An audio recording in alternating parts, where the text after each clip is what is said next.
Assalamualaikum warahmatullahi wabarakatuh. Apa kabar pemirsa TV Tabalong dimanapun Anda berada? Semoga Anda selalu dalam keadaan sehat dan sukses dalam segala aktivitas. Senang sekali saya, Renaldi, kembali dapat menjumpai Anda dalam program Dialog. Dalam dialog kita hari ini, kita akan kembali membahas mengenai perkembangan COVID-19 di Kabupaten Tabalong dengan mengangkat tema Waspada Gelombang Ketiga COVID-19. Pandemi belum berakhir, kita masih hidup berdampingan dengan COVID-19. Vaksinasi terus dilaksanakan dan diperluas agar imunitas kelompok segera terbentuk bagi hampir semua usia. Menanggapi isu akan terjadi gelombang ketiga COVID-19 pada bulan Desember 2021 di seluruh Indonesia, bagaimana capaian vaksinasi di Kabupaten Tabalong dan apa saja persiapan Tabalong menghadapi gelombang ketiga tersebut. Untuk membahas hal ini lebih lanjut, telah berhadir di studio bersama saya Bapak Dr. Taufikur Rahman Hamdi selaku Satgas COVID-19 Kabupaten Tabalong. Apa kabar Bapak? Kabar baik. Alhamdulillah. Terima kasih Bapak sudah bergabung bersama kami. Langsung saja Bapak, kita mulai perbincangan kita. Yang pertama, Pak Taufik, apa penyebab penurunan harga PCR yang mana sebelumnya harga PCR itu berkisaran di jutaan, kemudian turun menjadi 900, juga turun menjadi 500, dan akhirnya 300 ribuan. Apa penyebab yang terjadi penurunan dalam kurun waktu yang sangat singkat ini, Bapak? Jadi kalau kita lihat mungkin ya dari harga yang paling mahal itu sejak kelangkaan daripada alat diagnostik itu sendiri. Jadi mungkin waktu itu masih susah dicari karena seluruh dunia masih berebut dan kemudian produksi juga masih agak sedikit. Betul. Nah, sejalan dengan produksi dari pabrik yang sudah semakin massal, semakin banyak, tentu barang itu mudah didapatkan. Nah, otomatis secara ekonomis dengan barang yang agak banyak tentu bisa lebih murah lagi. Makanya Pak Presiden menginstruksikan agar tidak terlalu membebani masyarakat, diturunkanlah sampai instruksi 2 kali waktu itu. Dari sampai 500 ya, 500 ribu ya, untuk yang luar Jawa Bali dan kurang dari 500, dan terakhir adalah 300 ribu luar Jawa Bali. Nah, ini tentu saja harapannya adalah mengurangi beban dari masyarakat sebaring dengan mudahnya didapatkan bahan tersebut dan produksi sudah agak massal di dunia. Oke, baik Bapak. Apakah dalam penurunan harga PCR sekarang ini berpengaruh kepada akurasi atau efektivitas dari PCR ini tersebut? Oh tidak, jadi harga bukan berarti mengurangi kualitas ya. Saya sampaikan tadi karena produksinya yang banyak, otomatis kan untuk kebutuhan harga yang tinggi itu tidak terjadi lagi daftar tunggu ataupun rebutan dengan sebagainya. Nah, inilah yang menyebabkan nilai harga PCR turun, namun kualitas tidak akan menurun. Nah, terkait mengenai kecepatan tracing, apakah juga itu menjadi pengaruh? Nah, sebetulnya harga? Kan harga PCR itu berpengaruh kepada masyarakat yang secara mandiri untuk mendapatkan, baik untuk syarat-syarat tertentu, untuk keperluan tertentunya. Nah, untuk masalah tracing testing, itu kan dilakukan oleh Satgas. Kami tidak terpengaruh dengan harga, karena memang itu harus kami laksanakan setiap waktunya. Nah, jadi tentu saja itu dari turunnya harga itu tidak begitu berpengaruh bagi kami Satgas melaksanakan, tapi sangat berpengaruh bagi masyarakat yang sangat membutuhkan pemeriksaan tersebut. Jadi dalam hal ini berbeda perspektifnya. Nah, jadi karena kami itu kan PCR disediakan oleh pemerintah dan kita harapkan untuk melayani masyarakat dalam rangka tracing testing itu gratis justru. Nah, sedangkan yang berbiaya ini kan adalah untuk kebutuhan masyarakat, terutama misalnya untuk melakukan perjalanan atau memastikan suatu keadaan dan sebagainya. Baik, ini. Sebelumnya beredar kabar bahwasanya para pelaku perjalanan jalur darat itu dibatasi di atas 250 km harus melakukan tes PCR. Apakah itu sudah direalisasikan, Bapak? Jadi begini, kalau Inmendagri kan nomor 47 kemarin itu mengatur masalah PPKM. Nah, tentu di dalam PPKM itu tersurat masalah pembatasan juga untuk perjalanan sebagainya. Nah, sebetulnya edaran ini dikeluarkan oleh Menteri Perhubungan. Jadi aturan moda transportasi darat, udara maupun laut itu yang mengatur adalah Menteri Perhubungan. Nah, lalu ada muncul per tanggal 27 Oktober tadi suatu edaran menyatakan bahwa untuk perjalanan moda darat dari atau keluar Jawa Bali ataupun di luar Jawa Bali yang melebihi jarak 250 km itu diwajibkan melakukan pemeriksaan PCR 3 kali 24 jam ataupun rapid test antigen 1 kali 24 jam. Nah, namun sebarang dengan perjalanannya 3 November tadi keputusan itu dicabut. Ya. Jadi memang sempat, namun dicabut lagi di tanggal 3 November tadi. Oke, baik Bapak. Berkenaan dengan momen libur Natal dan Tahun Baru yang akan datang, apa langkah preventif bagi pemerintah untuk menegakkan momen tersebut, Bapak? Jadi begini, karena pemerintah akan memprediksi terjadinya lonjakan kasus ya di saat libur panjang Nataru. Namun ada beberapa kisi-kisi yang disampaikan bahwa kemungkinan nanti libur panjang itu ditiadakan. Jadi libur hanya menyangkut peringatan hari besarnya, mungkin Natal dan Tahun Baru saja.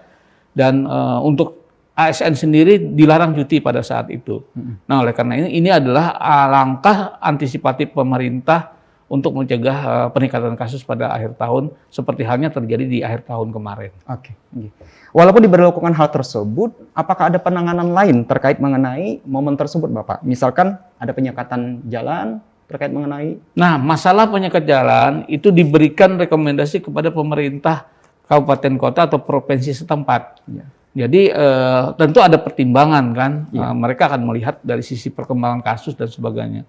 Mengingat kasus yang sangat landai sekarang ya, jadi perkembangan kasus bahkan dalam beberapa bulan ini 0 kematian ya, kemudian tingkat hunian rumah sakit juga sangat minim sekali dan positif rate juga sangat rendah.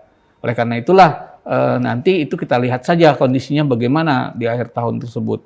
Kalau mungkin terjadi pelonjakan kasus lagi, kemungkinan langkah-langkah seperti itu akan diambil lagi. Oke, baik Bapak. Kita akan jeda sejenak, selanjutnya kita akan kembali lagi untuk diskusi kita terkait mengenai hal ini Bapak. Baik. Pemirsa jangan kemana-mana, setelah ini kita akan kembali lagi, tetap bersama kami dalam program Dialog.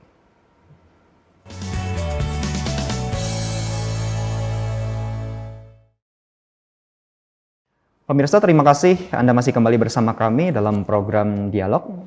Kita akan lanjutkan kembali perbincangan kita bersama Bapak narasumber kita. Pak Taufik, terkait mengenai capaian vaksinasi di Kabupaten Tabalong, apakah sudah sesuai dengan target, Bapak? Ya, jadi sebetulnya target yang diharapkan pemerintah kan dalam Inmendagri tersebut diharapkan minimal 50 lah untuk kita bisa mencapai level 2. Nah, sekarang perkembangan terakhir kita baru mencapai 43%. Jadi masih ada PR 7% harusnya yang harus kita percepat ini. Oke, baik Bapak.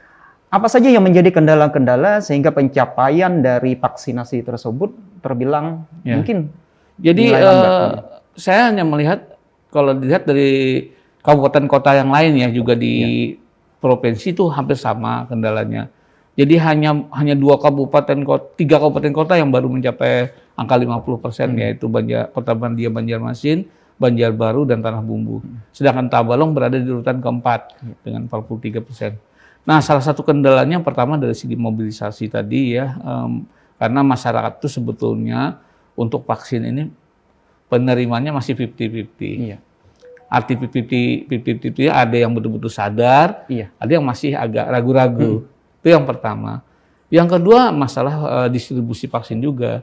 Jadi kita terus terang kadang-kadang ya agak kesulitan pada saat animo tinggi, perencanaan kegiatan tinggi, namun vaksinnya yang agak tersendat.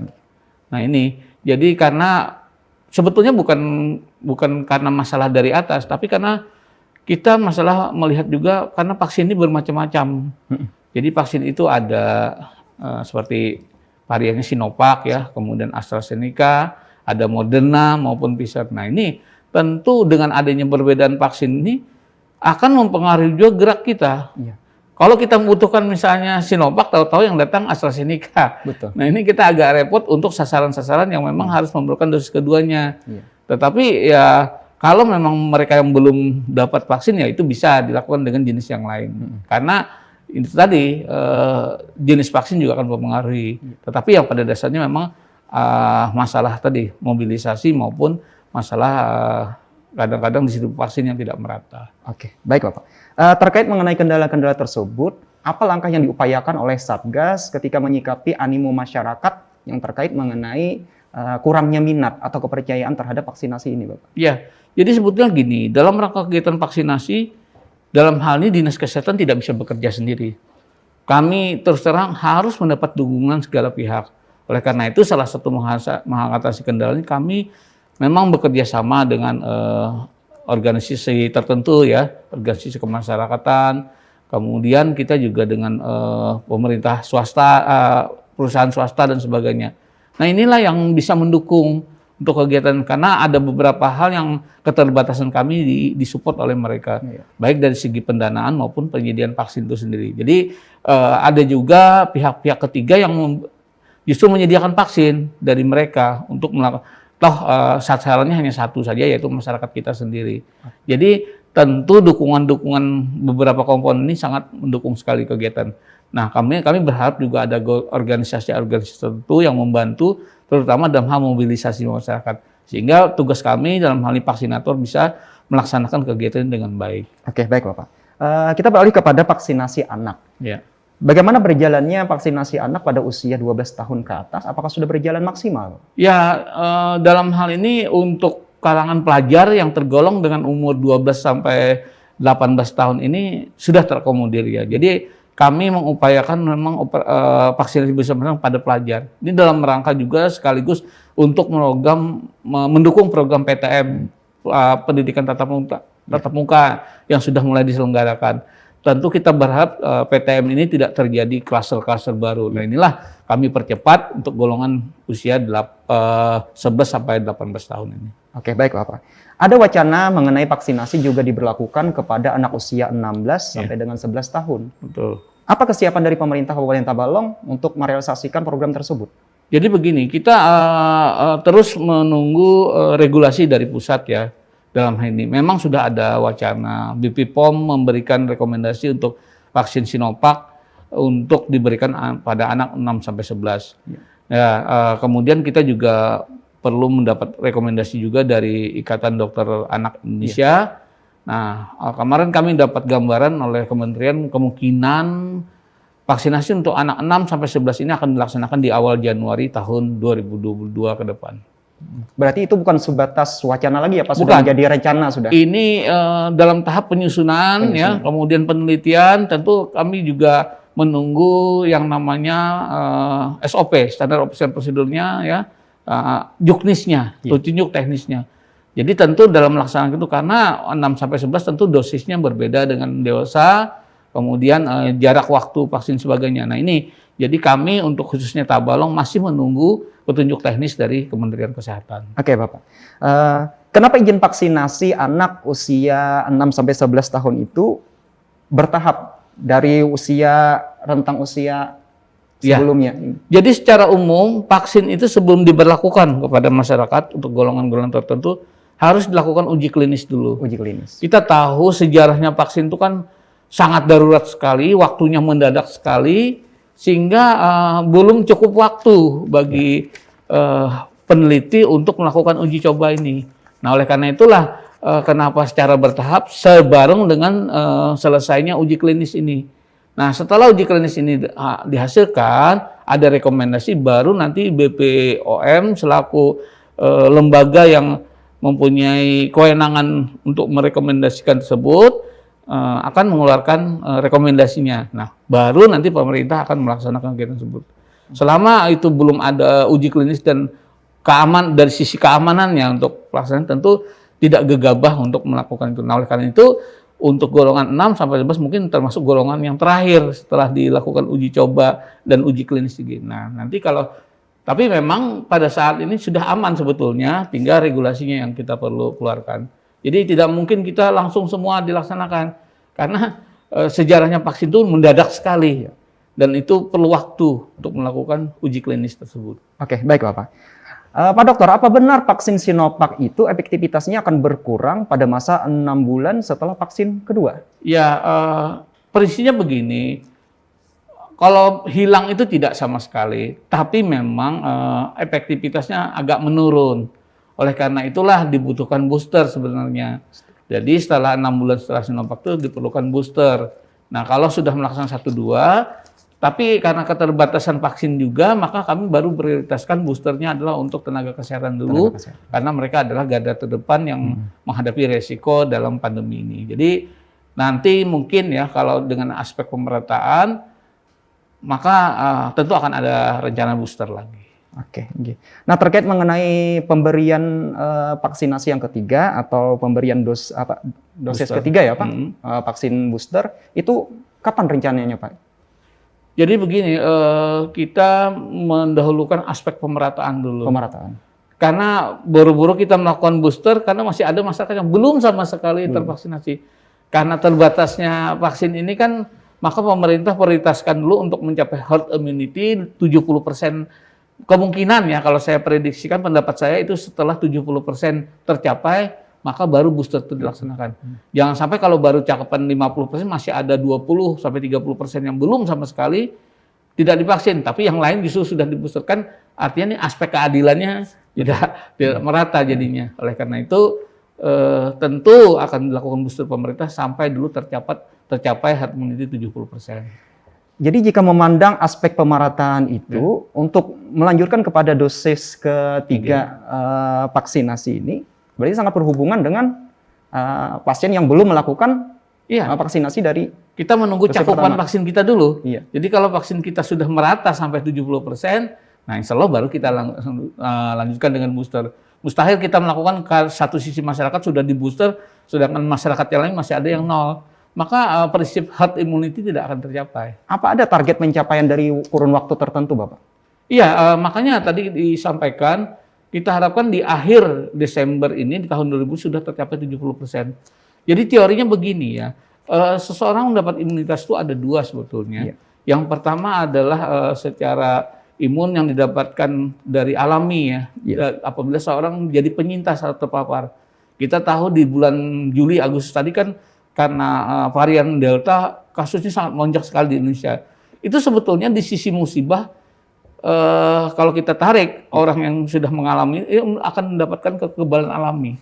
Nah, kedua kita perkuat lagi dengan vaksinasi imunitas buatan melalui vaksin ini. Nah, kita harapkan 70 itu kombinatif dengan yang sudah mendapat imun alami dari para penyintas tersebut.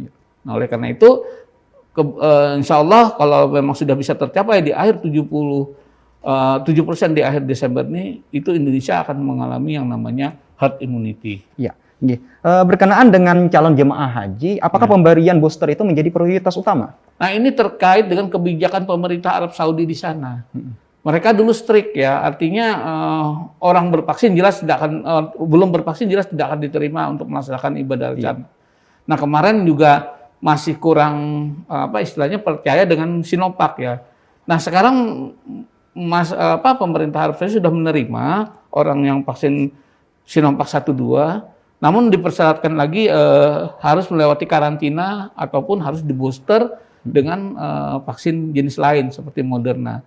Nah, oleh karena itu kita berencana para jemaah haji dan umroh ini akan kita berikan booster duluan untuk kepentingan ibadahnya. Bukan berarti kita tadi mengesampingkan masyarakat yang belum. Karena ini kan sifatnya beda. Ini tujuannya karena keterkaitan dengan penerimaan di sana. Oleh karena itu kita mengikuti regulasi tersebut akan membooster mereka. Seandainya mereka tidak berangkat umrah, tentu mereka tidak akan kita booster karena menunggu masyarakat yang lain yang belum mendapatkan. Oke, baik Bapak.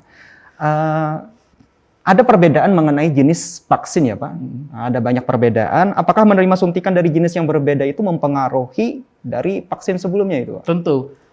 Vaksin sebetulnya ada dua golongan. Ada yang berasal dari virus yang namanya virus yang sudah dimatikan, ataupun ada virus yang dilemahkan. Nah, contohnya seperti Sinovac. Sinovac itu adalah jenis vaksin dari virus yang sudah dimatikan. Nah, dia diambil, dibuat, dan tujuannya adalah untuk membangkitkan antibodi dalam tubuh. Tetapi satu sisi vaksin yang lain seperti AstraZeneca, Pfizer, dan Moderna itu adalah virus yang dilemahkan. Jadi dia tidak mati sama sekali, dilemahkan untuk vaksin. Nah, memang dalam teori virus yang dilemahkan lebih kuat daripada virus yang dimatikan. Namun kita harapkan sesuai aturan vaksin, kalau untuk dosis kedua itu diharapkan sesuai dengan jenis vaksin yang pertama, agar tidak terjadi konflik. Jadi misalnya kalau orang yang pertama sudah pakai Sinovac, tentu yang kedua harus Sinovac juga. Sinovac juga. Nah begitu pula kalau orang yang pertamanya Moderna, maka yang kedua adalah Moderna. Nah berbeda dengan petugas kemarin, dia sudah lengkap Sinovac, baru dia diberikan booster Moderna. Sebenarnya tidak ada keterkaitan antara vaksin pertama kedua. Oleh karena itu tidak dianjurkan jenis vaksin itu berbeda-beda untuk vaksin pertama dan keduanya. Ya. Apakah menggunakan vaksin dengan dosis yang lebih tinggi atau efektivitas yang lebih tinggi itu dapat berpengaruh kepada kemampuan tubuh bagi masyarakat? Masalah standar itu kan sudah diteliti. Berapa sih sebenarnya dosis vaksin sama saja. Jadi misalnya untuk Sinovac itu sudah ditentukan berdasarkan uji klinis pada manusia. Tidak mungkin diberikan dosis lebih tinggi lagi. Iya. Itu sudah standar karena akan mempunyai dampak yang tidak diharapkan. Oleh karena itu, dosis itu sudah ditentukan berdasarkan hasil uji klinisnya. Bukan untuk menambah kekuatan, untuk menambah kekuatan imun mungkin ya itu kita tambahkan yang dari booster tadi. Oke. Baik Bapak, kita akan lanjutkan kembali perbincangan kita. Pemirsa jangan kemana-mana, setelah ini kita akan kembali lagi tetap bersama kami dalam program Dialog.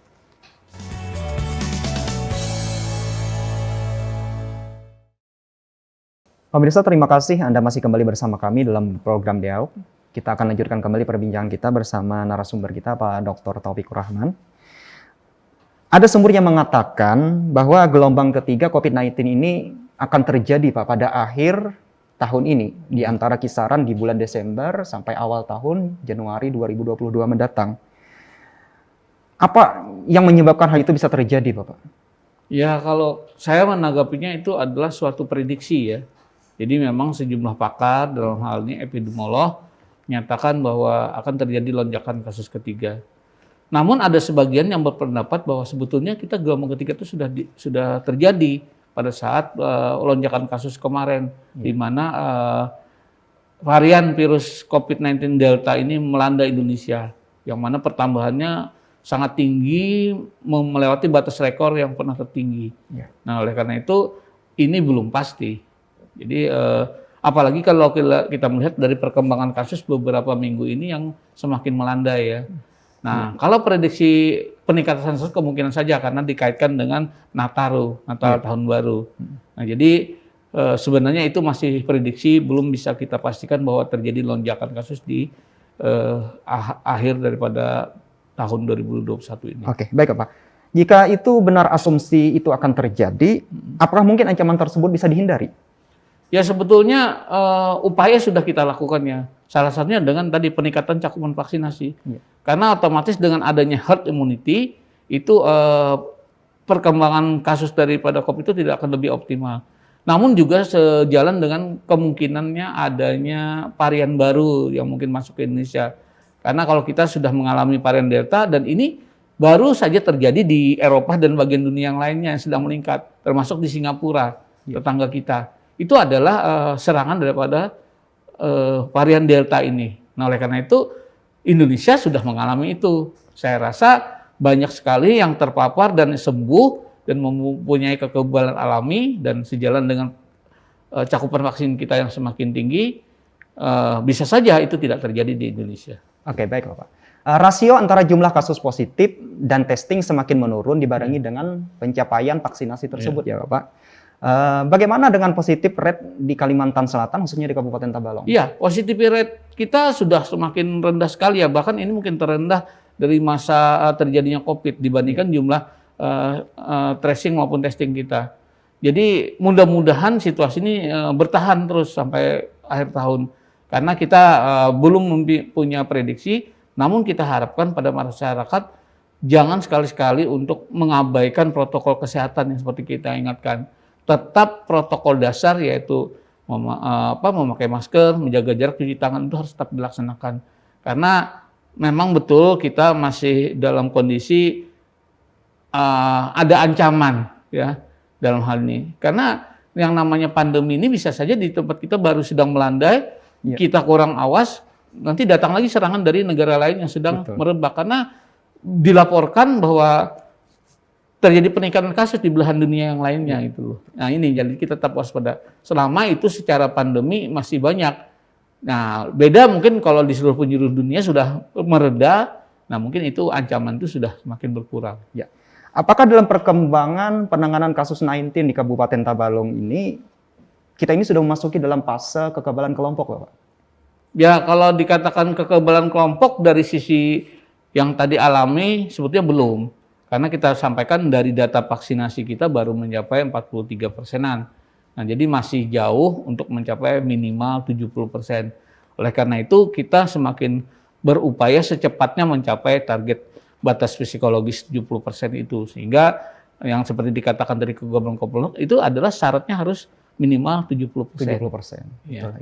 Menghadapi ancaman gelombang ketiga perkembangan COVID-19 ini, bagaimana kesiapan dari fasilitas kesehatan, juga tenaga kesehatan, dan obat-obatan? Ya. Pertama, persiapan kita adalah untuk mencapai herd immunity dulu. Jadi kalau kita sudah tercapai herd immunity, itu akan mengurangi pasti terjangan gelombang berikutnya. Oleh karena itu, persiapan utamanya adalah mempercepat cakupan vaksinasi kita. Itu yang tidak ada pilihan lain, harus kita laksanakan. Yang kedua, secara standar, kita tidak memberlakukan namanya mengurangi beberapa kesiapan fasilitas. Memang terjadi di tempat lain, tempat karantina khususnya sudah banyak yang dibubarkan dan sebagainya. Tapi di Tabalong tidak. Kita tetap ready, baik itu karantina khusus, persediaan rumah sakit sebagainya, tenaga dan sebagainya, tetap kita siapkan. Karena kita tidak mau ambil resiko, jangan sampai nanti kalau betul-betul mungkin wacana terjadinya peningkatan kasus, waktu itu kita tidak siap. Tapi saya sampaikan salah satu persiapan utama kita adalah tadi, mempercepat pencapaian vaksinasi ini. Di samping edukasi kepada masyarakat juga harus selalu kita laksanakan, protokol kesehatan juga wajib tetap harus kita tanamkan, baik di segala event dan sebagainya. Ya, pernah ada sumber yang mengatakan bahwa COVID-19 sudah bukan lagi menjadi pandemi, dan sekarang sudah menjadi endemi. Apa yang dimaksud hal tersebut, Bapak? Ya, kalau saya katakan pandemi menuju endemi itu belum lah.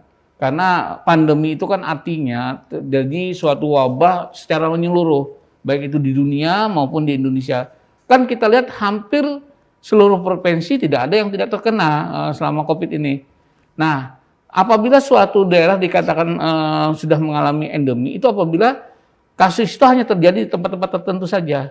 Jadi memang sesuai prediksi, virus COVID-19 ini mungkin tidak hilang sama sekali, tapi kita akan ada istilah biasa hidup berdampingan dan sebagainya. Ya. Mungkin itu akan berubah menjadi penyakit biasa, seperti hanya influenza, kemudian campak dan sebagainya.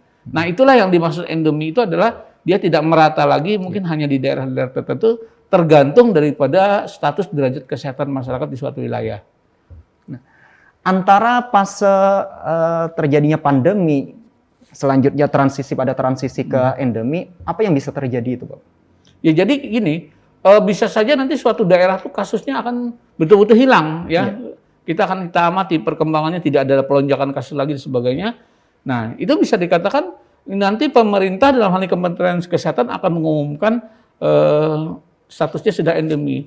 Dan sampai sehari ini Presiden pun belum mencabut status pandemi di Indonesia. Karena itu perlu ada syarat-syarat tertentu secara epidemiologi maupun secara kasus harian akan kita lihat. Tapi alhamdulillah progres itu sudah ada. Gambaran menuju itu sebetulnya sudah ada tanda-tandanya. Di samping sebarang dengan percepatan vaksinasi untuk mencapai herd immunity tadi. Oke, kita doakan saja. Oke, baik Bapak. Kita lanjutkan kembali Bapak perbincangan kita. Ya. Setelah jeda berikut, pemirsa jangan kemana-mana, tetap bersama kami dalam program Dialog.